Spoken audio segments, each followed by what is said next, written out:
और आज हमने क्या किया, बैलेंस ऑफ पेमेंट और क्या किया है, रूपी एक्सचेंज। तीन टॉपिक हमने किए हैं, एग्रीकल्चर, बीओपी और रूपी एक्सचेंज। मैं आपको एक बार क्विकली 3 मिनट के अंदर रिवाइज करवा देता हूं तीनों ही टॉपिक जो हमारे महत्वपूर्ण। पहली चीज एग्रीकल्चर। एग्रीकल्चर सेक्टर की जब हम बात करते हैं, कृषि क्षेत्र की, मैंने आपको बताया था पहली चीज हमें याद रखनी है कि कृषि क्षेत्र का योगदान जीडीपी में कितना है। जीडीपी में कितने परसेंट शेयर है एग्रीकल्चर से, तो वो है 17%। कितना? 17%। कितने लोग काम करते हैं इसमें, जॉब कितनी है, लगभग 55 से 60% लोग इसमें काम करते हैं। ठीक है, दूसरी चीज हो गई याद। तीसरी, कृषि क्षेत्र के अंदर इंडिपेंडेंस की बात करें तो 85% लोग काम करते थे। कब? जब देश आजाद हुआ। आज कितने परसेंट लोग काम कर रहे हैं?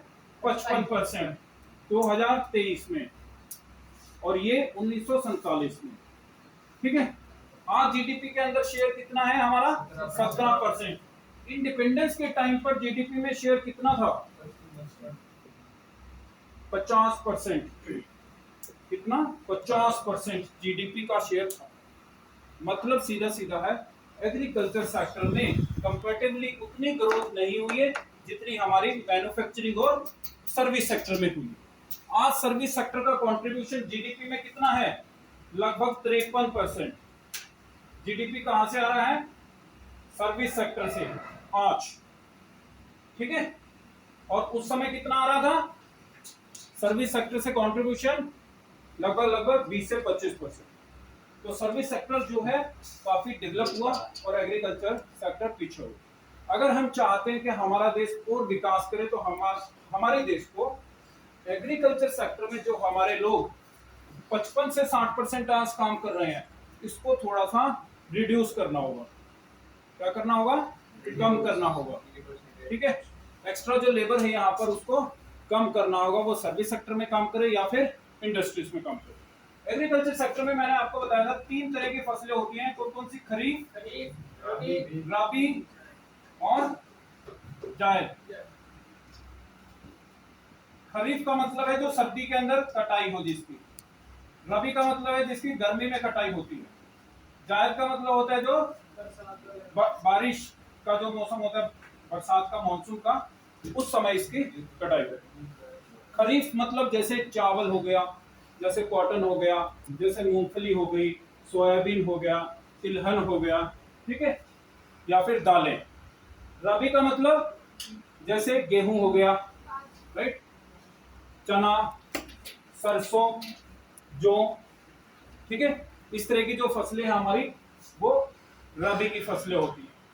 जायद का मतलब खरबूज, तरबूज, ककड़ी, इस तरीके की जो फसलें होती हैं वो हमारी जायद की फसलें होती हैं, जो जिनको पानी ज्यादा चाहिए होता है। ठीक है, अब हम आगे बढ़ते हैं। इसके अलावा इसकी कटाई होती है अक्टूबर में, इसकी कटाई होती है अप्रैल में, और इसकी करीब अगस्त में कहिए या जुलाई में कहिए। ठीक है, जुलाई और अगस्त। ओके, हरित क्रांति दोस्तों आप सभी को पता होगा, जिसके जनक एमएस स्वामीनाथन को कहा गया है। हरित क्रांति 1966 में आई, जिसमें हमने high yielding variety seeds, chemical fertilisers, अच्छी उन्नत किस्म के फर्टिलाइजर्स हमने यूज किए, जिससे एग्रीकल्चर सेक्टर में प्रोडक्शन को बढ़ाया गया। तकरीबन ये 2 गुना हो गया।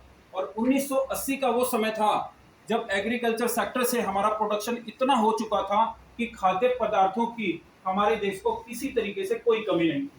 1980 के बाद फिर भी हम एक ग्रीन रेवोल्यूशन लेकर के आते हैं। क्यों?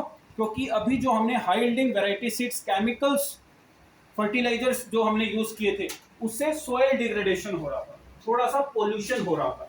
उस पोल्यूशन को कम करने के लिए हमने बायोटेक्नोलॉजी पर फोकस किया 2005 से 6 में, जिसे हम दूसरी हरित क्रांति हम कहते हैं, एवरग्रीन रेवोल्यूशन। ठीक है, इसके अलावा एक नेशनल फूड सिक्योरिटी एक्ट की हम बात करते हैं। नेशनल फूड सिक्योरिटी एक्ट, लोगों तक ये फसल, लोगों तक अनाज पहुंच पाए, लोगों की जो खाद्य पदार्थों की नीड है उसको हम पूरा कर पाए, इसके लिए हमने एक नेशनल लेवल पर फूड सिक्योरिटी एक्ट बना दिया 2013 में, जो 3 रुपए किलो पर चावल, 2 रुपए किलो पर अनाज और 1 रुपए किलो पर कोर्स सीरियल्स, मोटे अनाज, मोटा जो अनाज है वो आपको मुहैया करवाता है राशन डिपो के माध्यम से। 6,000 रुपए इसमें लैक्टेटिंग मदर्स, मतलब जो प्रेगनेंसी के टाइम मदर्स होती हैं उनकी हेल्थ इमरजेंसी को मीट करने के लिए 6,000 रुपए उन्हें एडवांस दिया जाता है एक्सपोर्ट, ठीक है, फर्स्ट बेबी सेकंड बेबी के होने पर। उसके अलावा राशन कार्ड जो ओपन होते हैं वो भी महिलाओं के ही नाम पर ओपन करने के लिए कहा गया नेशनल फूड सिक्योरिटी एक्ट में। एग्रीकल्चर सेक्टर में ये सुनिश्चित करने के लिए कि किसान को उसकी फसल का सही दाम मिल पाए, एमएसपी मिनिमम सपोर्ट प्राइस उसे दिया गया। लगभग 24 फसलों का मिनिमम सपोर्ट प्राइस तय किया गया कि न्यूनतम मूल्य क्या होगा, न्यूनतम वस्तुओं का मूल्य उन्हें क्या मिलने वाला है मंडी में, ये एमएसपी से तय किया गया। एमएसपी को किसने इंट्रोड्यूस किया?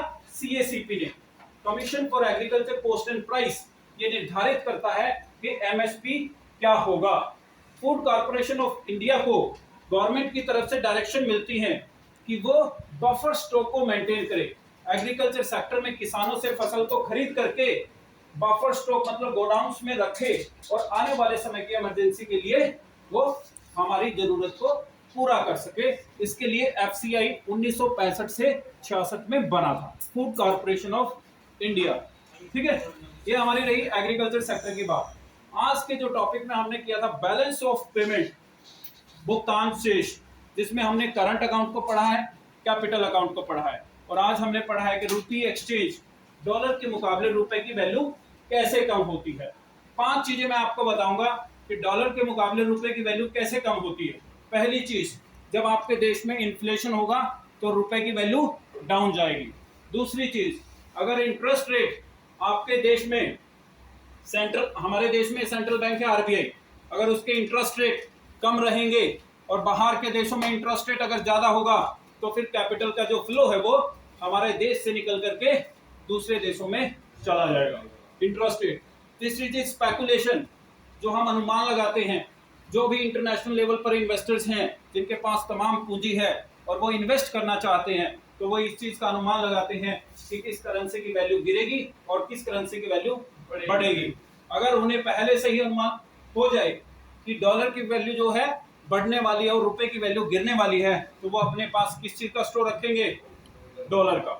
चौथा पॉइंट, अगर हमारे देश के अंदर फॉरेन कंट्री से बने हुए उत्पाद अगर ज्यादा बिक रहे हैं तो हमारे देश की करेंसी की वैल्यू गिरने वाली है। क्यों?